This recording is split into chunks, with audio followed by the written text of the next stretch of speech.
Welcome to Tenak Talk. I'm your host, William Hall, broadcasting to you live out of Kingsland, Texas, USA, with a brand new episode, possibly a series. We'll find out how it goes with author and, my goodness, I got to read you this bio. It's so long. I'm going to have her tell you about it. Okay, she is here's part of the bio. A socio-biblical and historical research specialist. Yes, that is a mouthful, but that's only the tip of the iceberg. She is the author of a magnificently selling book, Yahweh Exists, and we're fixing to talk about this right now as we bring to you from her home. Thank you, Jodelle. Thank you for being with us. My goodness, it is such a pleasure to have you on the broadcast. Welcome to Tenak Talk. Thank you so much. So glad to be here, William. Wow. I was, your bio's so long. There was no way I could really do it justice. And so I thought, the reason why you're here is to tell us about your bio, is to tell us about what it is that took you from birth to this point of being this fantastic author and this historical research specialist. It's amazing. And I'm thinking my little life that I have, a carpenter and doing Tenak Talk, is just that alone is occupying so much of my time. I'm thinking, how do you do it? That is amazing. It's difficult because when you have a family, as you know, it requires a lot of dedication, a lot of focus and balancing. So there's been a lot of balancing going on for the last 16 years. Definitely. That is amazing. Okay, tell us real quick, just real quickly, what is your family size right now? We have 6 children. My eldest is at Ole Miss. I have another daughter that's going to another university in Mississippi. And then I have 4 children. I have a high school age son and 3 younger children that are still in grade school, and we homeschool. So very, very busy indeed. I really hope that your children are good enough with homeschooling that they kind of are self-propelled. They had to be. That's good. That's good. We're homeschooling, and our 2 little ones are very young. They're 9 and 11. And my wife, bless her heart, she is just a full-time teacher. She's a full-time mom, and it's literally so much. I don't know how she does it. I really don't. So, and you, same thing. Yeah, it is. And, I have had to teach my children to be more self-reliant, to go get the answers for themselves. And I'm really, really proud of them. They're doing very, very well. They're excelling. My eldest has had 2 years where she has maintained a 4.0 for both years. So in college. So I'm very proud. Seriously. Wow. That's fantastic. That is fantastic. I'm proud of her. She works hard. My GPA in school was, and I survived, but I can't really get into how much. As they say, your GPA does not define you. And several studies have shown that those that are like mid B, low Bs, they actually are the ones that end up being very successful in life because they seem to be balanced with a lot of life skills and know how to apply it. That's awesome. That's awesome. A lot of people tell me, you shouldn't homeschool your children. They're going to miss out on all the important things of social. I'm thinking, you know what? If I can't teach my kids social skills, I'm the one that needs to go back to school, not them. Right, exactly. And I do find, it is a challenge for us because we live rurally. So the social is a little bit of an issue for us, but I live in a county, or several counties in our area where we have the largest homeschool population in the states that we're in. Wow. So we have a lot to choose from, and there's a lot of activities. There's a lot of interaction that is available, in a couple cities away from us.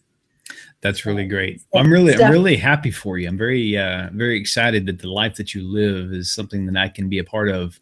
And you're telling me, and you're telling the viewers, and it's really nice. I really like that. It really is. There's so many. I know when I started let's not say how many years ago. I'll do the, how many years ago too. But when I started, we really didn't have all the resources that we have today. And those resources are just phenomenal. They enable you to provide your children with an education that honestly they cannot get in public school. They can't get anywhere else because it's a striving for excellence. And some of the programs and the what's out there is just phenomenal. So very professional and top notch as far as education is concerned. That's really good. Well, Jodelle, there's so many people who don't know who you are. Let me see. I know typically we only, we'll range between in the live broadcast, especially when they're late at night. A lot of people don't watch live. We'll have anywhere from 5 to 35 that watch live, but then the videos will actually, get 300-400 hits like in the first week on YouTube. And typically, so you've got a lot of people who may not know who you are. And especially like the subscribers to Tenak Talk on YouTube, they may not know who you are either. So that's the very first thing we're going to discuss is who is Jodelle and what is it that actually provoked you to be an author to begin with, but more so the journey that you're on. But sure. Where I want to start at though, let's take it way, way back. Let's take it back to when you were a kid. Where were you raised up? I mean, I want to know who you are. Who is Jodelle? Sure. What was her family life? I mean, was she a cornbread and chicken type girl? Was she, what's some of the fancy foods they have? Caviar and I don't know. For me, it would have been Worthington hot dogs and Loma Linda Chick-fil-A type. So I was born in Fort Worth, Texas. I have one brother and my parents who are still married, and I was raised Seventh-day Adventist, and I lived in Fort Worth, actually as a small city outside of Fort Worth, until I was about 9, and then we moved to Washington State, where we lived for about a year and a half. I was there when Mount St. Helens blew. Wow. So that made an impression on me. And then we came back to Texas. I think I cried almost every day that I was in Washington State because I was so homesick for Texas. When you grow up in Texas and you have that, I don't know, living in Texas, there's just something about the state, the Republic of Texas, where you have this identity that is full of pride and honor, and you really don't find that in other places where you live. So I am a Texas girl. And so we came back to Texas, and I lived there until I met my husband, and then we married and I moved to New Orleans. The other side of that is that I was born into a family that was just absolutely wonderful. My parents always taught me to have a relationship with God. They always taught me in scripture. I went to a religious school. And then beyond that, I can't say how much my upbringing, I'm very grateful to my parents. And they taught me what I would call, fruits of the spirit, where you're taught temperance, you're taught self-control, self-discipline. And above all, there was this quest for truth, this seeking of knowledge and wanting to know God.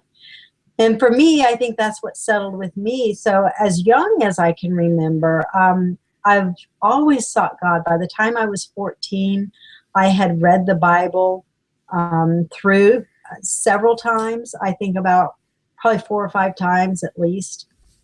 And somewhere in there, I just really made this commitment to want to know truth. And I kept being hit by this impression, I guess you could say, that truth is not elusive, that truth is something that is quantifiable, and that it can be discovered. In other words, if truth exists, we can find it because it's simply there.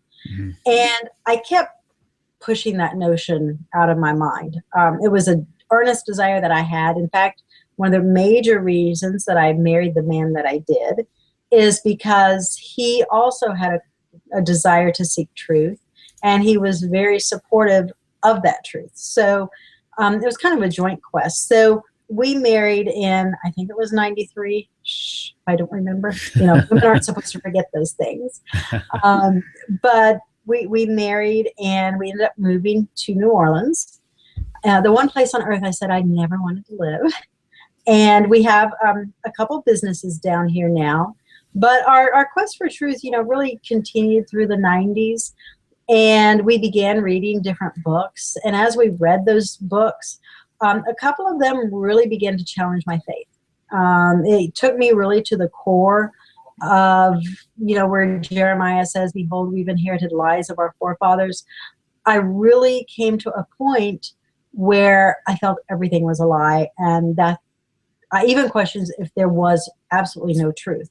And as so many scholars claim, that Scripture was simply a book of fables. Was it just simply something that, we only follow it because that happens to be the culture and that happens to be the brand of religion that we're born into? If I would have been born in India, I would have had a totally different religion and a totally different worldview. So is it just chance and circumstance, or was there some sort of heritage or something greater than the text itself? So that's really where my questioning began.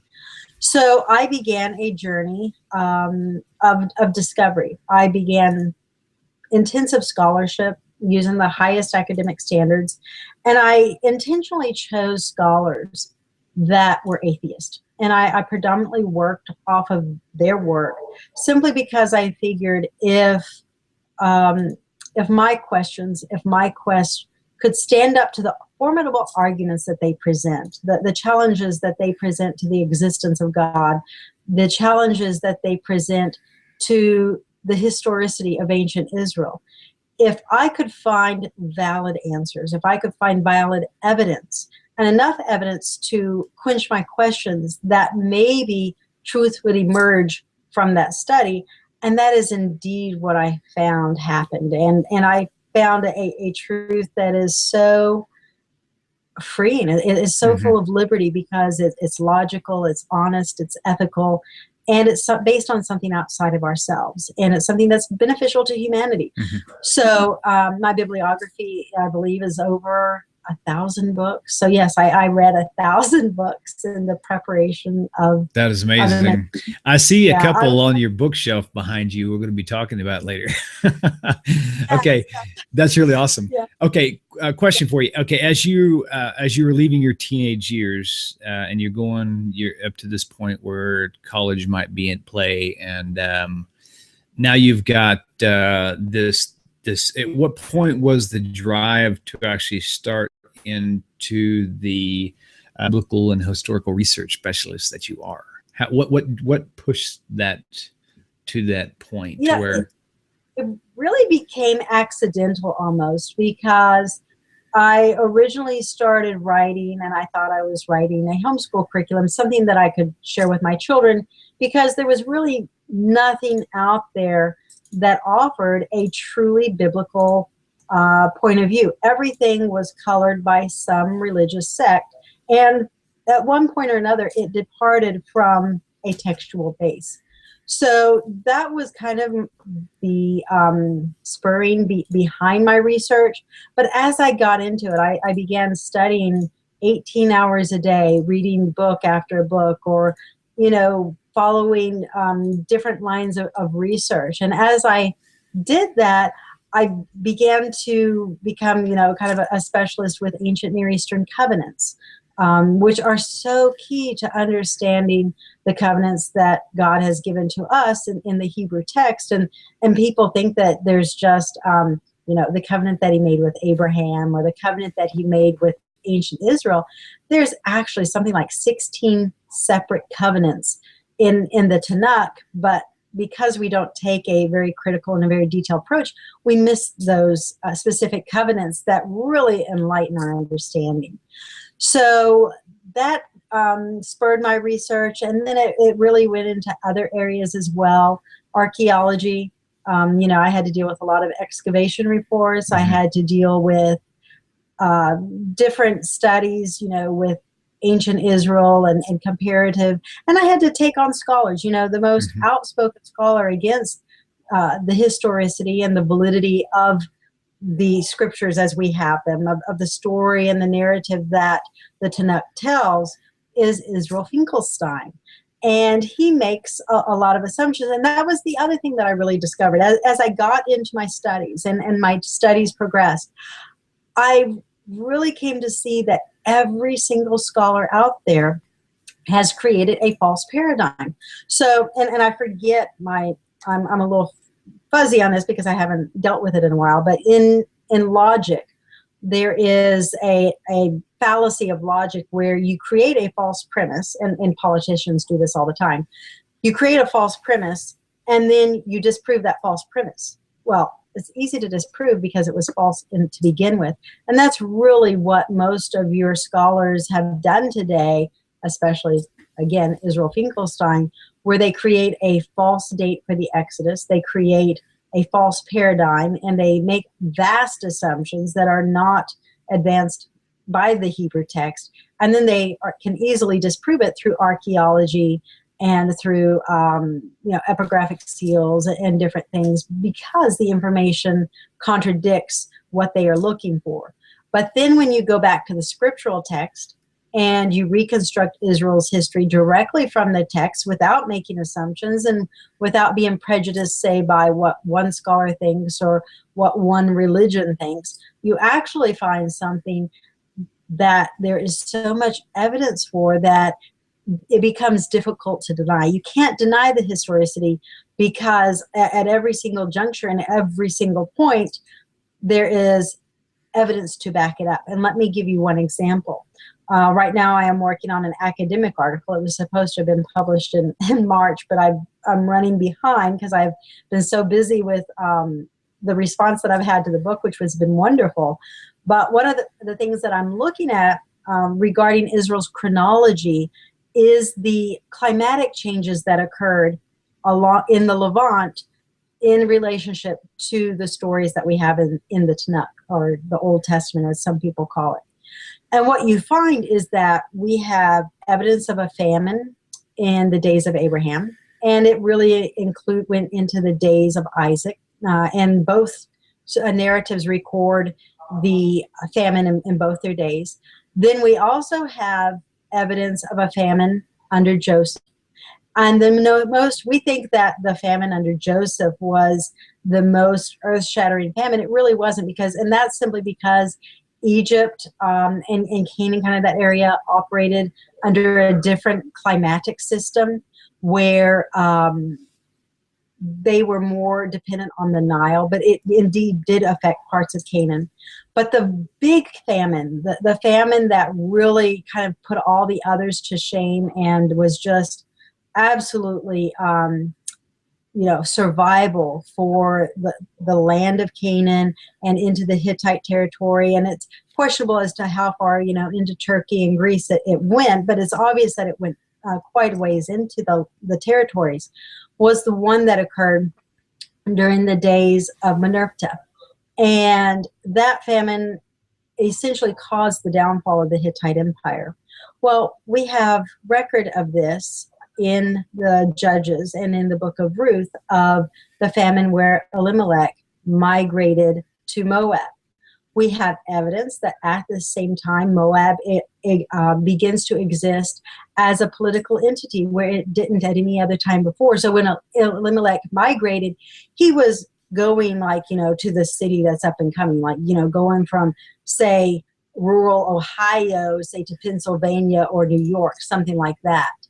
And it really made a huge difference, as far as the evidence that we have when you place and you date the information that we have in Scripture according to the right time period. The 13th century Exodus date, which what that really means is that scholars are dating the Exodus to 1250 BCE.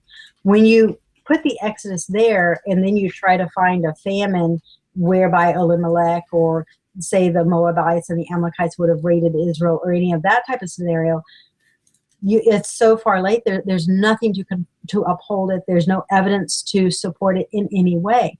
But when you go back to the paradigm that is established straight from the text, you find that, lo and behold, there is so much evidence to support it that it becomes very difficult to then deny it. Mm-hmm. And one thing that I'd like to point out too, I noticed in your in your lineup, you've got supporters of people who've read your book. One would be Simcha Jacobovich, as well as James Tabor, and they seem to give you two great big thumbs up on this book, which is really exciting. It just that alone makes me want to read it. Makes me want to find out more about it. So, how did you get involved with these guys anyway? How did you end up in their circle? Was it just a natural consequence of the path that you're on and your research? Partly, Simca back, I believe it was in 2002 or 2004, released a documentary called The Exodus Decree. The reviews on it are mixed because he does put a lot of emphasis on the plagues and explaining the miraculous from the plagues. But his paradigm and what he presents is very textually based. It's very, very strong. And it has a lot of evidence and a lot of support from the biblical text. So when he and I talked and I explained to him my Exodus scenario and the evidence that I had, and honestly, what my research really gives his theory the scholarship that it needs to really gain, I think, traction, because his documentary was wonderful and it presented a lot of ideas that I don't think had really been out there before. So, and so that contact was just an incredible blessing, and I'm so grateful to have him as a supporter of my work. And then James Tabor, we actually met through an organization called the United Israel World Union. And that is a union, a organization that really promotes the idea of the establishment of Israel and of upholding the covenants and of a legacy that the entire world will kind of come to this peace because Israel is established on the land and the covenants that God gave the patriarchs are reestablished with Israel. So that provided a way. And then the other scholar that has embraced my work has been Peter van der Veen. And some scholars you never know when you reach out to them and you share your work with them. And Peter I respect his work. He's a highly published author. He's in a Biblical Archaeology Review quite a bit. He publishes quite frequently and in a lot of major journals. And when I shared with him my paradigm, I shared with him the theory that I had on the Exodus, he was very open to it. And he found that the evidence for an earlier date definitely had support, and that it had a lot of biblical evidence as well as archaeological evidence. So I was very thankful that he was willing to write in the little blurb that they do that you can promote your book with. Well, I tell you what, it seems like all the doors were opened up for you, which is also a really nice. It kind of gives you that comfort and that drive to continue on, when you've got the right winds to sail with. So it seems like. So in your, you know what? I'm kind of antsy. I really want to kind of get into your book. We were going to talk a lot about. I was going to try to really squeeze out as much of your childhood, but I think it would be really good just to move right into this book. As an overview, you mentioned that there was a blended perspective overall in your life, and not sure how much of it is applied to this book or whatever, how to kind of blending the politics and religion or something of that nature.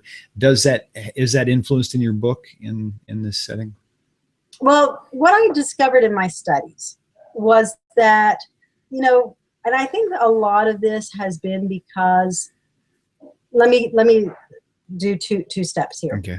First, you have religion for so many hundreds of years being manhandled by the Catholic Church or whatever religious organization that human beings, that say individuals such as you and I, really didn't have access to any ideas of government or any ideas of religion outside of the establishment, because it was all very top down and very top heavy.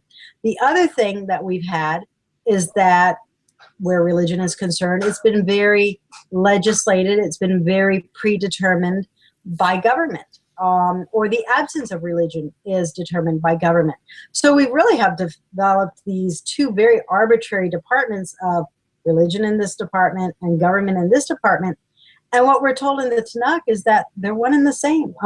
There wasn't this separation of a criminal offense against the state versus a criminal offense against your neighbor. They were really one and the same, because the idea of a character and of a society that had morality was established by Israel's constitution. Mm-hmm. Indeed. And in fact, I do show that, we tend to think of the Torah as a very religious document, as a very theological document, but it was even more so a government treatise. It was a treatise on government, and it established Israel's government and laid down ways in which it should function, very similar to the way that the U.S. Constitution does for America today.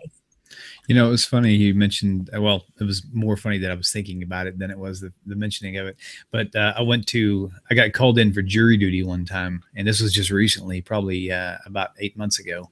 And first time I'd ever been called in for jury duty. But I wasn't really excited about being there to begin with. But I was really, as they were like asking, the question to the people, raise your hand if you would have, or they would call on people, and for me, this was a perfect example of how religion and politics, or religion and whatever you want to call it, really should be connected somehow.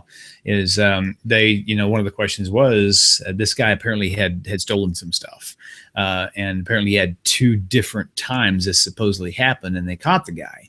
And they asked me, would you have a problem, issuing, the maximum penalty against this guy? And I began to ask them questions that I needed to know to be able to answer their question that were associated with Torah. I said, well, were there any witnesses? And just answer the question. And I'm thinking, well, according to the Torah, you have to have witnesses, to this sort of thing, So literally after about 2 or 3 times of me raising my hand saying, I can't do that. Finally, they called me up to the judges, up there at the front with the 2 lawyers and the judge. And the judge knew right where I was going, and they basically dismissed me. And unfortunately, in a way, the more I began to talk to them, go ahead. It's very unfortunate. It is, because at first I was wanting to get out, but then the more I was listening to this, I was thinking what they're doing really isn't right. And I'm thinking, I kind of wanted to stay as it got further along, but then he told me you're dismissed. I was like, give him my $10. I do. You're just supposed to be there and push a button. You're not supposed to. Yes, exactly. Oh my gosh. Okay. Which is sad, and that is the thing that our society has done, because our founding fathers did not base any sort of moral code within the Constitution. We have this dichotomy that allows for injustice. So here we have people who smoke marijuana. I know that's a controversial issue, and they end up being put away for 30 years. And then you have a murderer that it's his second, third time killing somebody, involuntary manslaughter perhaps, and he gets 5 to 10 years and he's out again. Mm-hmm, right. Just the justice in that. There has to be some sort of moral code that unites your nation. And that is what God did with the Tanakh, or rather with the Torah, is he gave them a constitution that they could live by, that their society could function, and it provided unity. Mm-hmm. I mean, look at the things in America and even in Europe that divide us. Whether it's, and we're going politics here, whether it's immigration, whether it is morality issues, whether, there's a huge move in Europe right now that I was seeing this week, and it's actually a movement very well alive here in the United States, that incest should be a human right and that it should be recognized by all governments. And what I found in my study is that every single thing that is prohibited by Torah is something that is harmful to humanity. Mm-hmm. So circumcision, in my book, I cite study after study that has studied circumcision across 7 continents, and in every single case, it is beneficial to humanity. It doesn't matter if the person is Muslim, mm-hmm. Christian, or Jew. If they are circumcised, you receive the benefit. Mm-hmm. And the reason for this is that uncircumcised men harbor a lot of bacteria. Right. And women, their partners, during intercourse, there is infection and there is bacteria that is deposited. So women of those uncircumcised men are 8 times more likely to develop cervical cancer. Men are also more likely to develop disease from not being circumcised. So every single thing in Torah, incest is prohibited because you find that, and study after study show this, that when you marry close relations, you're more likely to have a disabled child. Mm-hmm. In fact, right now, Denmark is dealing with a lot of, just like their social system is really being burned down, because what they're facing is Muslims are coming into their country. They're not assimilating, but they are marrying their cousins. And then they are having, I believe it was an 80% rate of disabled children within those offspring, because they're marrying within a close society. And that's something, that is prohibited in Torah. Now, you say, in Torah it was just cousins, but I'm sorry, in Torah it was just like aunts and uncles that were prohibited. But I would argue that the genetic makeup of Israel's society was as such that it did not need to be extended at that point in time, because the disability was not there. Now things are so isolated, and DNA works as such that it extends to cousins and maybe second cousins to prevent those type of genetic maladies from occurring. So, but in every single case where we look at Torah's moral code, it was always for the benefit of society. It was always for the general welfare, it promoted the general welfare of Israel's entire community and made them strong.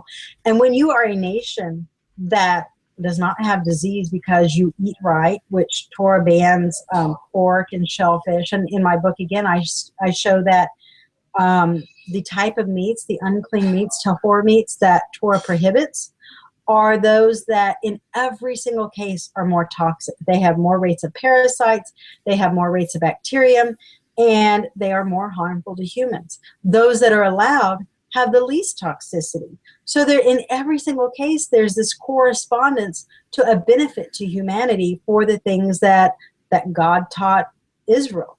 And so when you become, Deuteronomy 4, verse 6 through 8 says, what nation is there among the nations of the earth that has laws as righteous and as just as these? And what nation is so wise and understanding and strong? So when you do these things, you become strong, you become the head, and all other nations become the tail. Now, we've really, in our postmodern society, in our tolerant society, we really kind of devalue this idea of being the strong and mighty nation. Nobody wants to be strong, nobody wants to be mighty, because then, you're going to oppress somebody, or no one's going to have the same rights as you. You're not going to be equal with the other nations. That's not the Torah paradigm. You're not supposed to be equal. You're supposed to excel. You're supposed to strive for excellence. And when you do that, you find that you do become the head of all nations. Other nations do become the tail, because they're not living this Torah lifestyle. But the Torah also tells us, especially in the Tenak with Isaiah and Jeremiah, this idea that when Israel is reestablished, that all the nations will eventually learn knowledge. They will eventually learn Torah. So eventually, though it starts with Israel, it will go to all other nations, to where we all follow this constitutional precept that establishes liberty and justice and morality and ultimately health within our society, so that we can reap those blessings and so that we can be that light to the nations. So could you just briefly kind of go through the layout of your book? You don't have to call out each chapter and title, but just kind of a blended cover to cover approach to the conclusion of this book. And this is volume 1, I notice it says. And so you've got volume 2 coming. Is it out already? No, I have volume 2 about 80% written. I have about 2.5, maybe 3 chapters to go. And even those chapters are roughed in. So I just have some shoring up to do of it. There is some scholarship that I want to add to it, just simply because I haven't had time to do that. Typically you go and you read, and sometimes you think, oh, I'm just reading this, and then you realize it's something that is beneficial and you can use it in your research and in your writing, so then you have to go back through it again. So I have a lot of the knowledge of things that I've read, just stored and filed away. But now it's the matter of accessing the actual page it's on so you can source it and include it in your work. So that's kind of where I am with that. But that can be out in about 18 months. What I'm trying to do now, I actually have another series that I'm working on. It's called the Archaeological, Historical, and Scriptural Evidence and it's 4 series. It's Ancient Israel's Chronology, then it is, Chronology, the Exodus, the Conquest, and then we go to the Monarchy and Divided Kingdom era. So I deal with those. I kind of expand some of the chapters in my book to include a whole lot more information that I could not cover in my book. As my book as it is about 990 pages. It has 70 charts or tables in there to illustrate chronology and to illustrate different things. It has about 60, because there's a total of 260 different illustrations, but it has about 60 or 80 different photographs and different items to illustrate the text. So it's not just, just text itself. It is supported with pictures. We have pictures of Hetzor in there. And so it's very, I think, well balanced. At least that's the reviews that I'm getting. So the layout of Volume 1, we begin by putting God on trial. And I did this because it was my own personal quest as to whether or not God was righteous. And what I reasoned was that you could have a God, he could exist, but what good does it do if that God is not righteous? For instance, the Muslim idea of God. There's lots of those people that believe he's real and that he exists. But as I study the Quran, as I read the teachings of that religion, and as I come to understand the core philosophies and what is desired with that religion, I conclude that that God is unrighteous, and it is not a God that I could serve in any way. So with Torah, I applied the same weights and measures, the same test to Israel's God. And I had to try his way. I had to see if it held validity. I had to see if it was righteous in the judgments that, is it oppressive? Is it something, for so many years, one of the reasons our founding fathers in America did not include religion or any aspect of religion in the Constitution is because the only religion they had known was one that oppressed, one that divided, and one that suppressed. And what I found in my discovery of Torah was the exact opposite. In the covenant, Yahweh says, behold, I have made you stand upright. I have delivered you from the house of bondage. And that is, Torah is perfect liberty in every way. So my book progresses through, the entire book is this trial of God. And as we examine each area, I draw a conclusion. Did God pass the test in this one particular area? So you can't have a valid discussion on God. You can't have a discussion on theology of God or what the Tenak advances until you can say, well, it happened. There's validity to it. Otherwise, we're talking about fairy tales. Are we really going to argue about the Cyclops and whether the Cyclops had 1 foot or 2 feet or exactly where he lived? Are we going to have those arguments if we don't believe that Cyclops really existed? So the same thing for the Tanakh. We have to first establish that it is valid, that it is some sort of divine document handed to man. And yes, there are errors in it because it was, copied and errors did enter in, but that does not diminish the theology of it. It does not diminish the philosophy that is contained within the book. So my first step, I go through the ancient covenants. I go through Genesis 49 and the divided blessing, because we find that each of those affect Israel's history. So the first foundation is covenants, then it's the blessings of the patriarchs, then it's the national blessings and the national covenants. From there, we extend out and we go through the scientific validity of the law. We go through cosmology. which is creation. So we look at the biblical view of creation and what the Torah supports, and the prophets as well. Then from there, once we establish that Israel law is valid, that it is honorable, and that it is something, a way of life that we can live by, which throughout the Torah it talks about Abraham and Israel walking in the way of the Creator.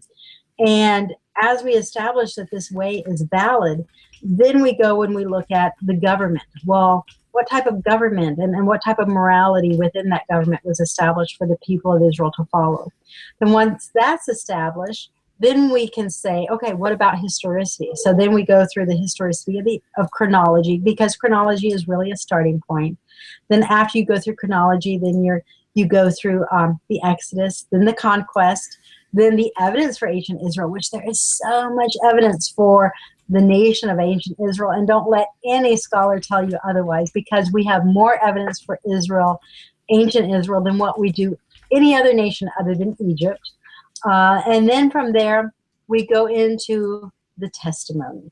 And the testimony is really something that has been lost for 2,500 years. The Creator gave Isaiah a commission to blind Israel and to hide the testimony, and to kind of hide its purpose and how it works. So a lot of my research about the last 5 chapters of my book are restoring the testimony to our knowledge today and demonstrating how it worked anciently and the implications of that testimony for us today. And in just a very short definition, the testimony is more or less a prophetic law. It's a law within the Torah that defines all prophecy. So it defines it from the moment of the monarchy all the way through our present day and the future restoration of Israel from all the nations of the earth. And that's for me, just an incredible, it gives you so much hope, because what is ordained in Israel's future, and for those of us, and our ancestors that have gone through all the trying, and, Isaiah talks about God bringing Israel through the fire and refining Israel as silver, and as the gold of Ophir. And those of us today are really the result of that refining process. These people that are willing to serve the Creator and willing to look to Him alone, and finally say, I'm willing and I'm ready, where our forefathers were not. And what we find is ordained for our future is incredible hope and comfort, and this incredible restoration that God promises, and the covenants promise, that is very nigh to come. Wow, that was a mouthful. Yes, yes. So, okay, let me just kind of go back in a recap. If you were to, in just a summary, and just as opposed to like going over the specific titles and such, if you was to try to explain that to, say, like I have a teenage son, actually a teenage daughter and a younger adult son. If you were to explain your book in general to them, how would you summarize your book? I would say that it demonstrates the validity of ancient Israel, and it shows us why God's ways work. When you research it and you see the scientific evidence backing up what God says, it makes it real. It's no longer just theory or a story. It makes it real to your life so that you can know God for yourself and you can walk in His ways. Okay. Well, that's definitely a comfortable approach for sure, and very informative as well. So is there anything that you would like to tell the viewers out there, not just about this book, but also about your future work? We've already discussed volume 2, which is you said about 18 months out, maybe, plus or minus however much time it will take. And so you've is there more work that you've done? You mentioned, for example, probably close to 1,000 books or something that you've read. Yes. I can't even wrap my head around that. However, In the screen behind you, I see. I'm having to lean over to see here. You got Philo. You got Josephus.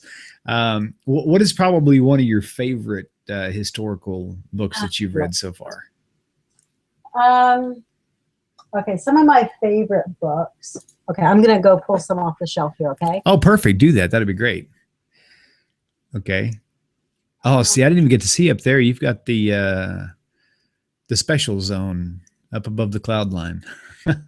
So one of my favorite books is going to be the Ancient Near Eastern Text by Pritchard. This is pretty standard for anyone who works in the field of biblical research. And what makes the book so special is that rather than having to rely on someone else as to what a text states or if they talk about anything to do with ancient Israel, this one book is a compendium volume that up until I believe about 1975 has every known ancient Near Eastern text, a translation of it, that relates to anything in the Tenak. So if it's an Egyptian correspondence where it's referred to in scripture, it's going to be there. If it's an Assyrian invasion of Canaan or of Israel, for instance, we have one thing that is not well known among people is that everybody knows that Sennacherib came and he accosted Jerusalem under Hezekiah when Hezekiah was king. And we also know that Sennacherib deported a large majority of the Ephraim or the Israelite population. What people don't know is that of Judah, he also deported 250,000 people from the land of Judah, from Lachish and all the surrounding cities that surrounded Jerusalem. So when you talk about the northern diaspora, when you talk about that assimilation, Judah was part of that.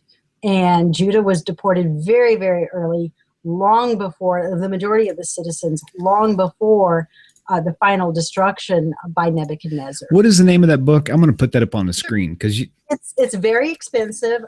So I believe the current price, there it is, and it's by Pritchard. Ancient Near Eastern Text. Okay, gotcha. Yeah, I believe it runs around $210 or $310. Wow. It's not a cheap book. Another one, and this one is easier. This one is going to be Malanat, who is the father of Israelite history. Very, very good. He presents a lot of good analysis and good treatments of history of Israel. And again, you have to like studying Israelite history. For me, I love how the stories come to life and how all of a sudden, because of their research, I understand something in the biblical text that I wouldn't have understood before without, and what it's called comparative biblical studies, because you're taking the biblical text and you're bringing in what we know from ancient cultures. So there might be a text, say, from Egypt that sheds light. Let me give you an example. One of the commands in Torah is to put a fringe, a tzitzit, around it says the edge or the fringe of your garment. And it says around the four corners. Today, modernly, theologians will interpret that very literally. You have to have four corners. But what we find when we go back to, this was given 1500 BCE. When we go back to contemporary documents, we find that the idiom four corners meant a circumference. So it would have been something that would have gone around the entire circumference of your garment. And in fact, we have a picture of Israelites actually obeying this command. If you look at and you can go online and you can go Google this and see it, you have a black basalt monument of Shalmaneser, and you have Jehu, the king of Israel, bowing before him. If you will look at his garment, you will see there is a fringe that goes around the complete circumference of that garment. In my chapter on the Canaan conquest, I show two ambassadors from Canaan to Egypt, and guess what they have? these ambassadors have fringes of red and fringes of blue around the entire circumference of their garments in direct, upholding that direct command that we find in Numbers. So it gets really interesting. Scripture just totally comes alive when you get into history and seeing how other nations would have applied things, or how the knowledge from other nations really sheds the light on the Tenak and just totally brings it to life. Wow. I tell you what, I feel like we've have taken it and really dissected it quite a bit. Of course, I know there's lots and lots of jewels hidden inside there.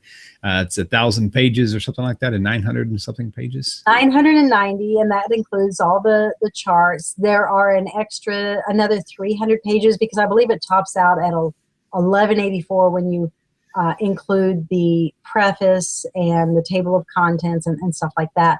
But I have about 300 pages of footnotes and about 50 pages of bibliography. Okay, tell us a website that people can go Sure. to check this out. Thank you. There's two different websites. My website is www.yhwh exists, just EXISTS.com. And right now it's cheaper to get it there because Amazon has been kind of finicky with the pricing. Amazon.com is the other way, and Amazon will ship overseas. I do have some people that have contacted Amazon, and Amazon has made that available. So through Amazon right now, I think it's the full retail price, which is $59, but it is cheaper on my website. And also on my website, I have radio interviews that I've done. I have TV interviews. I also have some teachings that I've done posted on there, some video teachings that people can check out too if they're interested. This past Shabbat, I did a teaching on why or how a loving God can allow pain and suffering, and how the covenants that he gave to ancient Israel not only answer that question, but provides us a way as a society and as a community to move out of that pain and suffering phase that we've been in the last 2,000 years. Wow. Well, you know what? I'm pretty sure that there's going to be a lot of people following your work coming up. It's just you've got a busy life, and it's the fruits of it are showing really strong. And so, ladies and gentlemen, Jodelle Onstadt, what a pleasure to have you on the show. Thank you so much. We will probably try for sure, if she can have time and it all works out well, get another episode coming on. So until next time, ladies and gentlemen, that was Jodelle Onstadt, and you can find her book at her website and Amazon. Do not forget. Shalom, shalom. And until next time, להתראות. חשוב מכל חשוב והכרחי להיות ביחד. איפוק זו העוצמה, ויתור זו הגדולה, השאיפה והכמיהה.